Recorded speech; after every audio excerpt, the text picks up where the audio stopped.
नमस्कार दोस्तों, मेरे YouTube channel advocate Jagjit Kumar Bhatt में आप सभी का स्वागत है। दोस्तों आज हम लोग बात करने जा रहे हैं 4 मर्तबा से फेल हो चुके एमबीबीएस स्टूडेंट्स जब 5वीं बार एग्जाम में बैठने की अनुमति के लिए honourable supreme court of India पहुंचे तो honourable chief justice of India का पारा चढ़ गया और उन्होंने स्टूडेंट्स के जम के क्लास लगा दी और कहा कि we are only cutting corners of education, these are doctors, 4 times you have failed and then you want to appear again.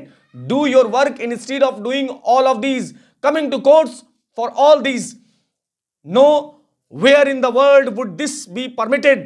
What kind of doctors we going to produce? CJI commented on this issue. CJI ने कहा दोस्तों कि हम लोग शिक्षा को बेहतर बनाने की तमाम कोशिशें कर रहे हैं, लेकिन क्या ये डॉक्टर बनेंगे? 4 बार फेल हो चुके हैं और 5वीं दफा एग्जाम में बैठने की अनुमति की मांगने के लिए honourable supreme court of India की अदालत में पहुंच पड़े। ये किस तरीके की, इसके बदले आप लोग पढ़ाई करें, आप इधर उधर की कोर्ट के प्रोसीडिंग्स में ना पढ़ें। इतना ही नहीं, उन्होंने यह भी कहा कि इस तरीके के डॉक्टर्स को पूरी दुनिया में कोई अलाउ नहीं कर सकता है। और क्या हम इस तरीके के डॉक्टर प्रोड्यूस करना चाहते हैं? तो हमारे एजुकेशन व्यवस्था पे बड़े प्रश्न चिन्ह दोस्तों खड़े होते हैं कि 4 बार से बच्चे फेल हो रहे हैं और 5वीं बार जो है एग्जाम देने के लिए honourable supreme court of India पहुंचते हैं। पूरी बात करेंगे दोस्तों कि आखिर सीजीआई जो है इतना इन्होंने क्यों बिगड़ गए। दोस्तों केस का नाम है Sachin and others versus Union of India, special leave appeal civil number 22716 2022। आए दोस्तों, अब हम लोग पूरा मामला जानते हैं कि ऑनरेबल एपेक्स कोर्ट में इतनी तल्ख टिप्पणी क्यों की। तो दोस्तों मैं आप सभी को बता दूं कि वर्ष 2019 में मौजूदा केंद्र सरकार ने the regulation graduate medical education amendment act 2019 पास करके 1997 में बनाए गए ग्रेजुएट मेडिकल एजुकेशन एक्ट 1997 को निष्प्रभावी कर दिया और वर्तमान में इसमें प्रावधान है कि मेडिकल के पाठ्यक्रम में किसी भी स्टूडेंट को पहले प्रोफेशनल एग्जाम को पास करने के लिए केवल 4 बार ही परीक्षा देने का मौका दिया जाएगा, अभी में जो वर्तमान में लॉज है दोस्तों। और अगर इनमें से पास नहीं हो पाते हैं तो फिर आप किसी मेडिकल एग्जामिनेशन में नहीं बैठ पाएंगे। ये अभी वर्तमान में है दोस्तों।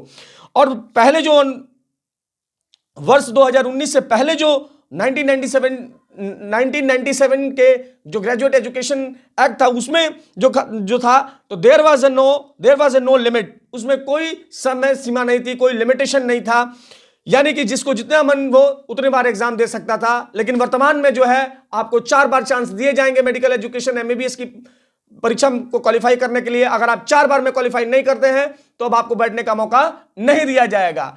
तो इसी को लेकर के ये बात जो है, जो नया वाला नियम आया हुआ है, इसको लेकर के बहुत सारे परेशानी का विषय बना हुआ है स्टूडेंट्स के लेकर के। अगर आप बेयर लैंग्वेज को पढ़ेंगे दोस्तों कि अभी जो करंट में जो लॉ है वो क्या कहता है, तो वो मैं आपको पढ़ के सुनाऊंगा कि उसमें साफ शब्दों में लिखा गया है दोस्तों कि no more than 4 attempt shall be allowed for a candidate to pass the first professional examination. The total period of successful completion of the first professional course shall not exceed 4 years। Partial attendance of examination in any subject shall be counted as an attempt. यानी कि दोस्तों आपको 4 बार से अधिक का मौका नहीं दिया जाएगा। और अगर आप परीक्षा में बैठ जाते हैं, केवल आप अटेंडेंस बना देते हैं, तो उसे भी काउंट कर लिया जाएगा, आप परीक्षा दें या ना दें। तो यही स्टूडेंट्स की जो है समस्या बना हुआ है। इसी को लेकर के ये मामला जो है दोस्तों सुप्रीम कोर्ट पहुंचा था, तो जिसमें सुप्रीम कोर्ट ने कहा कि इस तरीके से नहीं हो सकता है और इस तरीके के लोग जो बच्चे जो 4 बार से फेल हो रहे हैं और वो फिर से अपीयर होने के लिए कोर्ट आए, यह हमारी समझ से परे है। अब दोस्तों हम बात करते हैं कि जो स्टूडेंट्स हैं उनके एडवोकेट्स ने क्या कहा। तो उन्होंने कहा, कोविड का हवाला देते हुए ऑनरेबल एपेक्स कोर्ट से कहा कि माय लॉर्ड, अगर याचिका नहीं सुनी गई तो 1000 से ज्यादा बच्चों का भविष्य दांव पर लग जाएगा।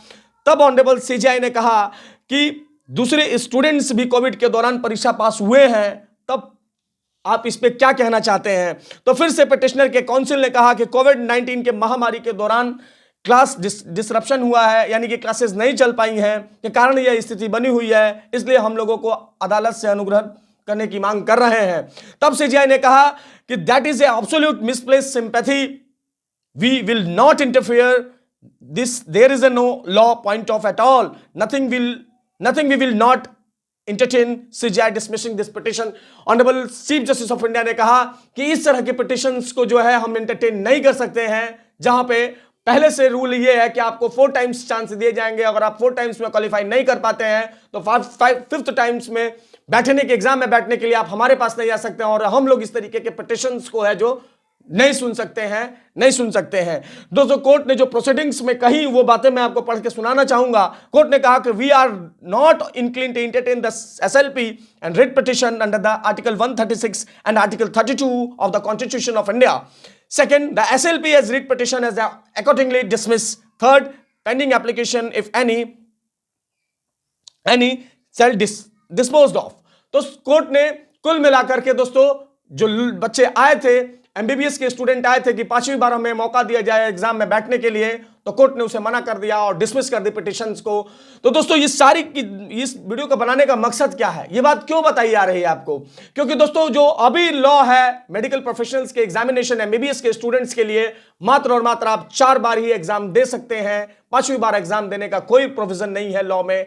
और जो पूर्व में जो 1997 का रूल था उसको सेंट्रल गवर्नमेंट ने जो है उसे सेंट्रल गवर्नमेंट ने उसे खत्म कर दिया है, और अभी में 4 बार आप एमबीबीएस का एग्जाम दे सकते हैं। दोस्तों लिमिटेड टाइम कर दिया है केंद्र सरकार ने, आप पहले की तरह कितने टाइम में भी क्वालिफाई करते रहें, ये सारा रिस्ट्रिक्शन जो है खत्म कर दिया है। सेंट्रल गवर्नमेंट ने नए बिल को ले आकर के, यानी कि नया कानून बनाकर, उस कानून का नाम है दोस्तों regulation graduate medical education act 2019। इसी के अंतर्गत अब 4 बार से अधिक आप एग्जाम नहीं दे पाएंगे, मेडिकल का नहीं दे पाएंगे। दोस्तों आपको ये वीडियो कैसी लगी और ये आपको इंफॉर्मेशन कैसी लगी, आप अपने कमेंट बॉक्स में राय दें, और देखते रहे मेरा यूट्यूब चैनल दोस्तों। शेयर करें, सब्सक्राइब करें, लाइक करें मेरे यूट्यूब चैनल को दोस्तों। देखते हैं मेरा यूट्यूब चैनल दोस्तों। धन्यवाद दोस्तों, धन्यवाद।